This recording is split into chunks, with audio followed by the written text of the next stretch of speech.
Once upon a time, not so long ago, Subway was unstoppable. It had more locations than McDonald's. It was cheap, it was fast, and it seemed healthy. In every mall, every gas station, every street, it was there. The $5 sandwich wasn't just food, it was pop culture. But today, something stinks at Subway. Really stinks. Sales are dropping. Stores are shutting down. Customers aren't coming back. And what once looked like a healthy brand, now looks like a joke. What happened to Subway? And why is it in free fall? This isn't opinion. These are legal documents, lab analyses, and more than a dozen health scandals. Today, I'll tell you the real story. Today, we're going to dismantle Subway's empire, and I promise you, you'll never look at that sandwich the same way again. In 2002, Subway overtook McDonald's in number of U.S. stores. And by 2010, it crowned itself the world's largest fast food chain. 45,000 franchises, global reach, a money printing machine. But here's a mind-blowing fact. If you took every Subway that's closed in recent years and turned them into a new fictional brand, that brand would rank among the top 6 fast food chains in the U.S. That's how massive the collapse has been.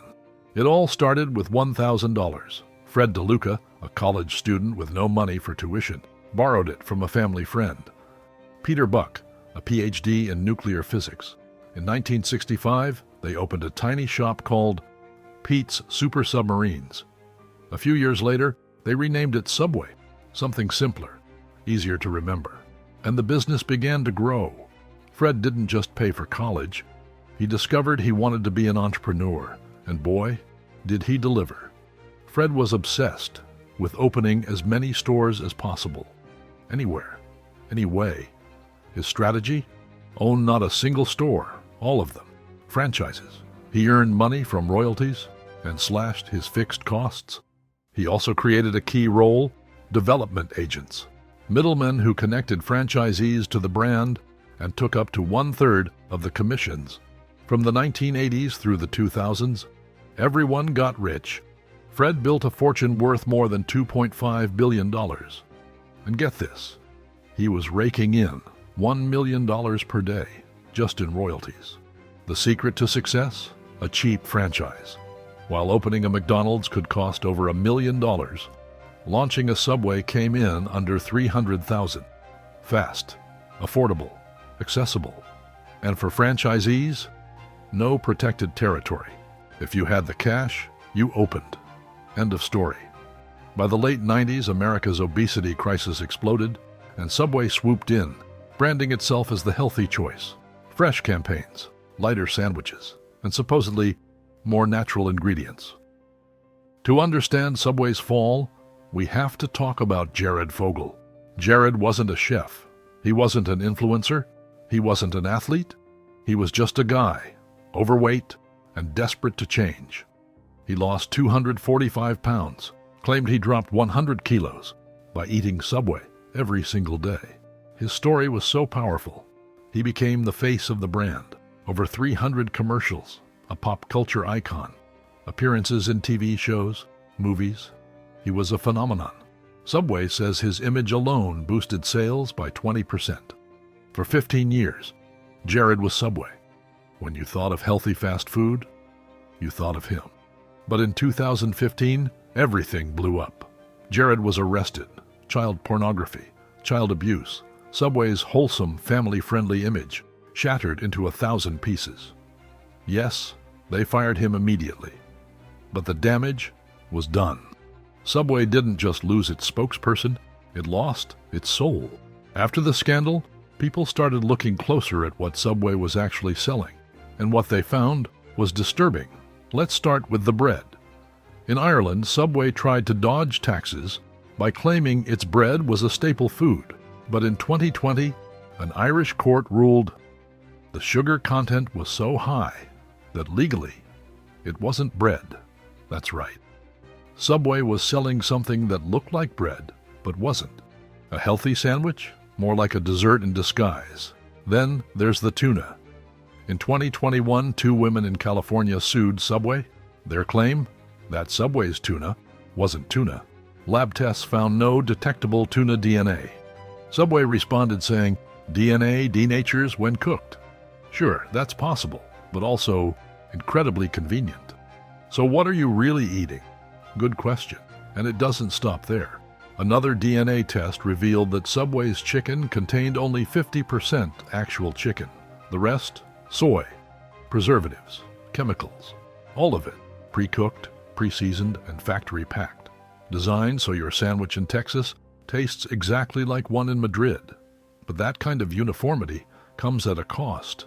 The meat is molded into perfect shapes. They call it restructured meat product. In plain English, it's meat, taken apart, processed, and put back together. In 2008, at the height of the financial crisis, Subway dropped a bombshell. The $5 footlong, a 12-inch sandwich for just $5. It became one of the most successful promotions in fast food history, a knockout punch to the competition. For years, Subway rode that bargain train. But by 2024, that same sandwich, it can cost you up to $15. What? What happened? Franchisees couldn't survive the razor-thin margins. Many started bleeding money. Customers saw the price and walked right out. Because for $15, you can get something far better. Foot long and 12 inches, right? Wrong. Customers started measuring their subs and found many were just 27 or 28 centimeters. Subway's defense? Foot long is a trademark, not a promise of size. Seriously, after a class action lawsuit, Subway paid over $500,000 in legal fees and added a tiny disclaimer. Sizes are approximate. Picture this. You open a Subway store, then another one pops up, right across the street. Not a mistake, it's part of the model. Subway allows new franchises to open in the exact same territory. You're literally competing against yourself. And that's not all. Subway charges the highest fees in the entire industry, 8% in royalties, 4.5% for advertising. And where does all that ad money go?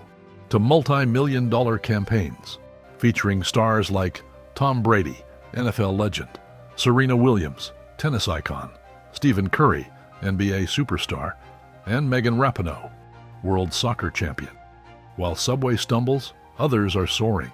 Jersey Mike's, Firehouse Subs, Jimmy John's, all offering sandwiches that are tastier, fresher, and a better overall experience. The difference? They're not dragging a suitcase full of scandals. Subway is no longer the healthy choice.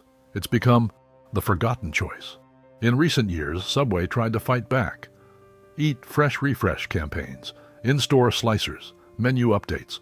They even sold the company for over $9 billion. But at its peak, it was worth $12 billion, a brutal drop and deep, lasting damage. In 2019, a new CEO stepped in, John Chidsey, former Burger King executive. He laid off more than 500 employees, eliminated development agents, and started shutting down stores at a furious pace. 999 in 2019, 1,600 in 2020, 1,000 in 2021, and another 700 in 2023. Still, the slide wouldn't stop. Subway once held 34% of the sandwich market. Today, barely 23%. In some regions, sales have plunged 10% in just 1 month. The company is desperate. Franchisees are furious, and customers have simply moved on. Subway was a promise, healthy, accessible, fast. But through scandals, mismanagement, and absurd decisions, it became a shadow of itself. Where the bread isn't bread, the tuna isn't tuna, the chicken isn't just chicken, and the only thing still fresh at Subway are their excuses. So tell me, after all this, would you still dare to eat at Subway? Do you think they can turn it around? Or are they just waiting for their last customer? Drop your thoughts in the comments. I will be reading them. And if you haven't yet, hit that subscribe button. Because here at Drakonomic, we don't just talk business. We show you how empires are built, how they grow, and how they fall. This is Drakonomic. where money has a story.